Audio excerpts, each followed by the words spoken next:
A brand new addition to the core range of whiskies produced by world-leading Irish whiskey brand Jameson. Currently only for the Irish market, currently. And it's going back to its roots, kind of.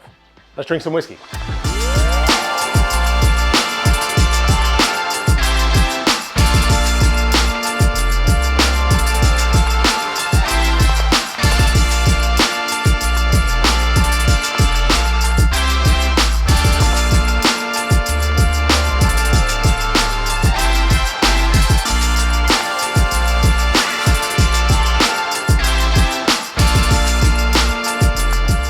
Welcome to Whisky and Whiskey. I'm the Whiskey Chaser Brian here in Christy's Park, Kilkenny. I hope you're keeping well. What we have here today is a new core range release leaning back towards the styles of the original Jameson brand. This is the Jameson Single Pot Still Irish Whiskey. Now, when we think of Jameson, we typically think world's best-selling Irish whiskey, 31 million bottles, worldwide sales, triple distilled, blended Irish whiskey. Green label, right? Now, what a lot of you might not know outside of Ireland, or those not clued into the whole Jameson history, is that prior to 1968, all Jameson that was produced when Bow Street Distillery was operational was pot still Irish whiskey. It wasn't until Kevin McCourt came along and changed Jameson to what we know of it now as today, which is a blend. You see, back in the late 60s, Jameson wasn't selling in the US markets, which was obviously a problem. So Mr. McCourt hired a bunch of marketing experts to conduct taste trials, and they found that the palates of new age whiskey drinkers had changed and didn't want that heavy, kind of chewy, strong, robust, old style of Irish whiskey anymore. Hence, the Jameson Triple Distilled Blend was born. Small little caveat here, bear in mind, it was at this time that the Irish whiskey industry was really on its knees, and the new Midleton distillery was only just a thought at this stage. Irish distillers were in the early years of formation and organizations. To the best of my knowledge, since 1968, there have been a sum total of 4 whiskeys released by Jameson that have had pot still on the label. One of them, the 15-year-old pure pot still, released in 1999. The other 3 being released this year in 2022. One of which I reviewed, the Jameson 15-year-old remastered, and then we have this one here, which is the single pot still, and another that was bottled exclusively for the Midleton Barrel Club, which is basically the exact same juice as this here, it just has a different label. This new release here utilizes 5 different casks types. We have first fill and refill bourbon, I've been told, sherry casks, which are typical to the original Jameson pot still whiskey that was produced back in the days. And we have 3 types of virgin oak: European virgin oak, American virgin oak, and Irish virgin oak. I didn't get any info on any of the quantities that were used in the vatting here. The age also, I have no idea about. I heard a minimum of 4 years, so I'm assuming varying ages here. I don't know what they are, I haven't been told. But this is a non-chill filtered and bottled at a decent 46% ABV. I like to see it coming up. I like higher ABVs. According to Irish Distillers, which is Jameson's parent company, this expression celebrates the traditional style of Irish whiskey after which it is named. Jameson Single Pot Still is a throwback to an era when Irish whiskey reigned supreme. That is true. Irish whiskey used to reign supreme in the world. We're coming back though, strong. Now, what I'm not going to do today is I'm not going to go into the history of Irish whiskey or Jameson. I've done that before a number of times on the channel. Just know this is a bigger deal than even I kind of realized upon more thinking and talking to people about it. At least I think it is, and I'll tell you why after we taste it. So under the hood here, we have a mod pot type of pot still, or a medium pot still as it's known, which introduces more orchard fruits and kind of a firmer spice. Midleton Distillery produces 3 different types of pot still. You have light pot, mod pot, and heavy pot. The difference is where they take their cuts from. I explained this a little bit more in my Jameson 15 video. Kind of important that you understand it. Now, I always thought that the more kind of traditional style of pot still whiskey from Jameson was the heavy pot still, the trad pot. At least that's what I was led to believe in the press release for the 15-year-old. That was the remastered one. So to see a more modest mod pot still here is a little kind of confusing. Apparently it's cheaper to produce the mod pot. The heavy pot runs the stills much hotter and faster, I believe. I read that in a press release, I'm not 100% sure, but kind of conflicting report there. So is the historical whiskey produced by Jameson a trad pot, or more is it mod pot? Because that's kind of not really what Jameson used to be in terms of single pot still. We open, I haven't had this yet, we pour. Gonna let that breathe for a minute or two. Once again, 46% ABV. This retails at €60 for a 700ml bottle. It is an on-age statement. A little bit on the pricey side again. Does use 5 different cask types: bourbon, sherry, virgin American oak, European and Irish oak. Currently an Irish only release, I believe, but that could change, I heard through the grapevine. You will find this in Celtic Whisky. They do ship worldwide. Not sure about Irish malts that they ship worldwide, but I did see it on their line online as well. About 34,000 odd bottles in batch 1 here. So yeah. Get shopping. As I said, I haven't had this yet. This is a blind tasting basically, and this is the Bars bottle. I don't own one, unfortunately. We'll see, that might change. I've given this an opportunity now to breathe a little bit, so we're gonna do some tasting notes. Sláinte on the nose, sláinte on the nose. To me, met with a lovely sweetness at first. Kind of think along the lines of vanilla and honey. Some toasted oak notes in the background there. I think the sherry is really kind of coming through a little bit. Not a little bit, but the sherry is sticking out. So you kind of have that toasted oak note in the background there. Very sweet. Comes across as a little bit on the viscousy side, a little bit oily.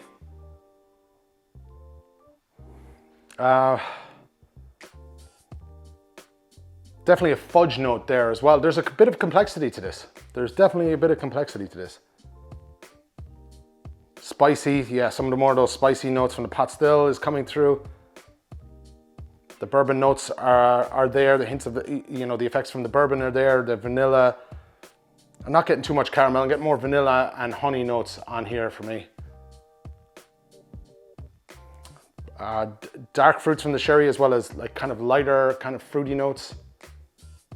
Like a zestiness and a crispiness to it. Another note in the background there I can't quite put my finger on. Nutmeg, definitely. Maybe a little bit of caramel as well. Yeah. Complex enough. Actually, I'm pleasantly surprised with that. Complex.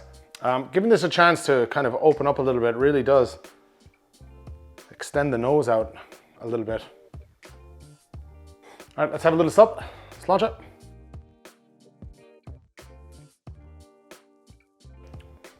So the sherry is really apparent. Okay, so I'm getting those kind of little bit of dark fruit notes, kind of think stone fruits that you would associate typically along with sherry. Toastiness to it, so toasted oak, toasted nuttiness to it. But then there's another element to that. Sláinte, one more. There's another element to that. There's a dark chocolate / fudgy kind of note there. And a different type of fruit, a zestiness. There's a real zestiness to this and real crispiness to it, as well as the sherry contribution. Sweetness is really nice. There's a lovely, lovely finish on it. Kind of a fruity, kind of sweet, a little bit of toasted oak finish. Very palatable, very palatable. Nothing is overpowering here. For 5 casks, the vatting of that, or how they came to blend that with the pot stills, and the contribution from each cask. Oh, even leaving the nose to kind of, wow. Strong vanilla, caramel. I'm gonna finish this off because why not? Sláinte. Yeah. Wow. It's fruity. Not a whole lot of pot still spice coming through. A little bit on the oily side, 46%. So there's a bit of a punch there. No youth, no alcohol content whatsoever. Loads of fruit, loads of honey, sweetness, kind of, when I say fruit, honey sweetness, fruit. Sherry influences there, crispiness, toastiness, zestiness. That's a hell of a dram. Hell of a dram. Okay, I know at the start I said the €60 was a little bit on the pricey side, and it is for a producer like Jameson to come out with a single pot still and that's a non-age statement, 46% ABV, and put it at €60. That is a little bit on the pricey side. However, that is absolutely gorgeous. That is absolutely gorgeous, and I didn't think I would like it very much. I'm not a huge Jameson fan. The blended, you know, I'd drink it. I've tried it. I think the 21-year-old blend was quite nice. The 15-year-old I thought was okay. You know, for 300 quid for a 500ml bottle was very expensive. The old school 15-year-old pure pot still, ooh, exceptional. Exceptional, the one released in 99. I think I had the Millennium Edition on the channel. Absolutely gorgeous. That is a different animal. There's a lot going on there. So the sweetness stands out the most to me. The complexity for a non-age statement stands out to me. A couple of pros there about that. I think this is really beneficial to those that want to learn about pot still whiskey, although one of the cons of that is there's a lot of interaction from wood going on there, which is not a bad thing, I suppose. It's not a bad thing. I think for the single pot still style of Jameson, this absolutely nails it on the head. Cons, if you wanted to get super critical, okay? If you wanted to be super critical about it, yes, there's a lot of wood influence here. To some, I mean, it does make Jesus, it makes the whiskey for me. I can't even see that as a con. I'm gonna retract that. Con, price, 60 quid. Blech. I think I'd like to see it around the 50 euro mark. I think that would be a reasonable price, 50 euro. It kind of goes into that mid-premium level, single pot still from Jameson. However, times are changing and prices are rising. It's never ending. I would recommend, absolutely. At the start, I did say I would mention after the tasting how this would be beneficial or to see the long-term kind of effects of this whiskey. Jameson is the world-leading Irish whiskey, okay? This, if it was released outside of the markets of Ireland and Northern Ireland and travel retail, could potentially open up the market more for some more of our wonderful pot still Irish whiskey as known. They could lead the way. You know, Jameson do spearhead the Irish whiskey industry, to be fair. They were, you know, huge players, responsible kind of for bringing it back and partly responsible for bringing it back. And to see, I'd like to see it on American shelves, on European shelves, on worldwide shelves, because I do think that something like this is a great representation of pot still Irish whiskey. I think it would open it up more and kind of hopefully open markets up more for our wonderful spirit that is pot still Irish whiskey. That's just me. That's why I think this is such a big deal. It needs to get out to the world. It needs to get out everywhere. People need to be drinking this because I do think it is that good, right? It's a simple kind of thing, but might mean a lot further down the road. So there's more to this than meets the eye. Thanks very much to Christy's for the dram here today. They did supply this. It is here for all of you to sample and try should you want to come down and do that. I myself would definitely be trying this again at another stage just to make sure I got all those notes right, but it's here if you want to try it. Also, thanks to the lads for the backdrop and let me record here at a stupid hour in the morning. Next week's show, I'm thinking of doing something kind of like my top 5 Irish whiskies for Christmas. We are coming close to that season, so we'll have a look during the week and we'll talk to you next week. Sláinte.